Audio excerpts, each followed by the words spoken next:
अस्सलाम वालेकुम everyone, welcome to the phone world live.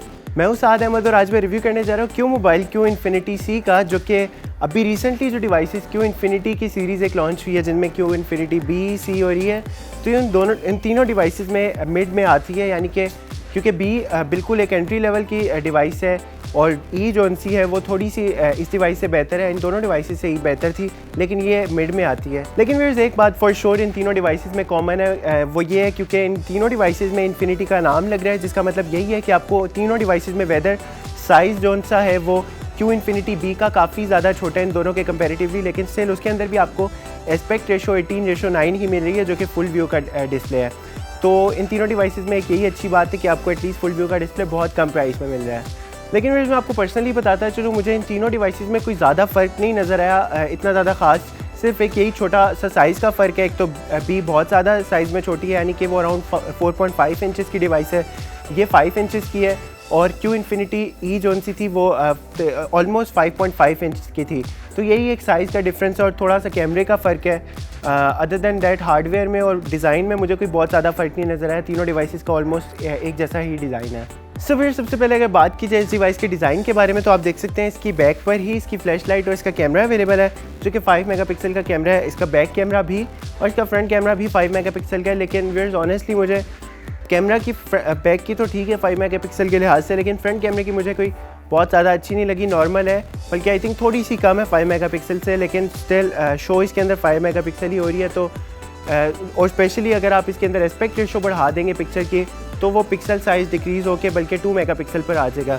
तो I think camera point of view से device थोड़ी सी लैग करती है, लेकिन अदर दैन दैट आपको डिस्प्ले काफ़ी ज़्यादा अच्छा मिल रहा है। तो इसका मतलब ये एंटरटेनमेंट पर्पज़ के लिए डिवाइस परफेक्ट रहेगी, स्पेशली अगर आप कोई वीडियोज़ या मूवीज़ देखना चाहते हैं अपने डिवाइस में, तब I think you should go for this device. और अगर इसकी बैक की बिल्कुल बॉटम में देखेंगे तो आप देख सकते हैं इसके स्पीकर्स अवेलेबल हैं इस डिवाइस के, और इस डिवाइस में भी बॉटम में आपको सिर्फ माइक ही मिल रहा है। और जैसे कि क्यू इन्फिनिटी बी में और क्यू इन्फिनिटी ई में आपको चार्जिंग का पोर्ट और हेडफोन की स्लॉट आपको इस डिवाइस की बॉटम में नहीं बल्कि टॉप पर मिल रही थी। तो आप देख सकते हैं इस डिवाइस में भी आपको दोनों स्लॉट्स इस डिवाइस के बिल्कुल टॉप पर अवेलेबल है, और माइक्रो यूएसबी की पोर्ट इसके अंदर है, जबकि हेडफोन की स्लॉट इसके अंदर 3.5 mm की ऑर्डिनरी ऑडियो जैक अवेलेबल है। और इस डिवाइस की भी राइट साइड पर ही आपको इसकी वॉल्यूम कीज़ और पावर की नज़र आएगी, जबकि अगर आप इसकी बिल्कुल बॉटम में देखेंगे तो आपके पास वही एक छोटी सी स्पेस गिवन है, जिसके थ्रू आप इसकी बैक को रिमूव कर सकते हैं। और आप देख सकते हैं तकरीबन वैसा ही डिज़ाइन आपको इसकी बैक पर भी मिलता है, जिसके अंदर आपको रिमूवेबल बैटरी की ऑप्शन अवेलेबल है और 2 सिम स्लॉट्स की ऑप्शन अवेलेबल है, और इसके साथ एक SD कार्ड की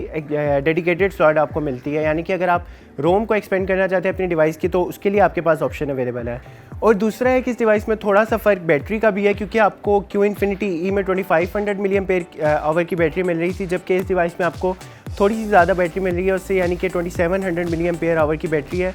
तो आई थिंक ये भी इस डिवाइस की एक थोड़ी सी अच्छी बात है। लेकिन व्यूअर्स, बाकी स्पेक्स तकरीबन आपको सारे वही मिल रहे हैं जो कि आपको क्यू इन्फिनिटी ई में मिल रहे थे। सिर्फ एक साइज़ का थोड़ा सा डिफरेंस है, बैटरी का थोड़ा सा डिफरेंस है, लेकिन other than that I think तकरीबन सारे स्पेक्स इन दोनों डिवाइसेस के ऑलमोस्ट सेम है। और व्यूअर्स, अगर सॉफ्टवेयर की तरफ देखा जाए तो इस डिवाइस में भी आपको एंड्रॉइड वर्जन 7.0 यानी कि नॉगेट ही मिल रहा है, जो कि आपको क्यू इन्फिनिटी में भी सेम ही मिल रहा था। और सॉफ्टवेयर में अगर इंटरफेस की बात की जाए तो स्किन भी यानी कि इंटरफेस भी इन दोनों डिवाइसेस का तकरीबन सेम है, जैसे कि मैंने आपको बताया। सिर्फ साइज़ का छोटा सा माइनर सा डिफरेंस है, लेकिन अदर देन दैट मुझे तकरीबन वही सारा एक्सपीरियंस मिला जो कि मुझे क्यू इन्फिनिटी ई में मिला था।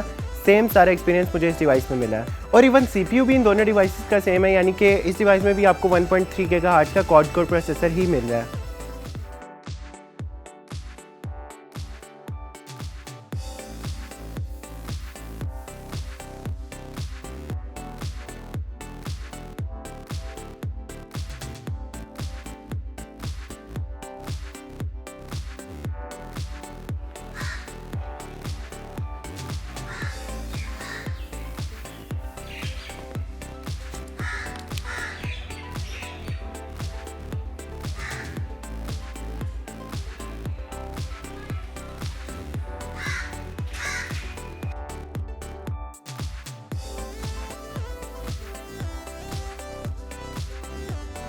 सो व्यूअर्स, ये था क्यू मोबाइल क्यू इन्फिनिटी सी का डिटेल रिव्यू। उम्मीद है आपको तकरीबन सभी कुछ समझ आ गया होगा इस डिवाइस के बारे में। और अगर मैं अपना पॉइंट ऑफ व्यू शेयर करूँ इस डिवाइस के हवाले से, तो वही बात आ जाती है कि इसकी प्राइस चूँकि कोई बहुत ज़्यादा नहीं है, तो आप इस डिवाइस में कोई बहुत ज़्यादा एक्सपेक्ट नहीं कर सकते परफॉर्मेंस पॉइंट ऑफ व्यू से। हाँ, लेकिन डिस्प्ले पॉइंट ऑफ व्यू से और डिज़ाइन पॉइंट ऑफ व्यू से अच्छी है ये डिवाइस, क्योंकि मार्केट में भी जो डिवाइसेस अवेलेबल हैं स्पेशली इस प्राइस रेंज में, उनमें आपको तकरीबन फुल व्यू का डिस्प्ले तो बिल्कुल भी नहीं मिलता। तो ये एक अच्छी बात है इस डिवाइस में। वही एक छोटा सा कॉन जो कि Q Infinity E में था, जो कि फिंगरप्रिंट का सेंसर के हवाले से, वो आपको इस डिवाइस में भी नहीं मिल रहा। लेकिन अदर देन दैट आपको ऑर्डिनरी सेंसर जिसमें एक प्रॉक्सिमिटी का सेंसर आ जाता है, लाइट सेंसर आ जाता है और एक्सेलेरोमीटर का सेंसर आ जाता है, वो आपको तकरीबन मिल रहा है। लेकिन फिंगरप्रिंट का सेंसर इस डिवाइस में भी मिसिंग है। लेकिन अदर देन दैट तकरीबन सारे वही स्पेक्स हैं। एक बैटरी का छोटा सा डिफरेंस जैसे कि मैंने आपको बताया था, और एक साइज़ का छोटा सा डिफरेंस है इन दोनों डिवाइसेस में। तो व्यूअर्स, मिलूंगा आपसे नेक्स्ट टाइम किसी न्यू डिवाइस की रिव्यू के साथ। तब तक के लिए अपना बहुत ज़्यादा ख्याल रखिएगा। टेक केयर, अल्लाह हाफिज़।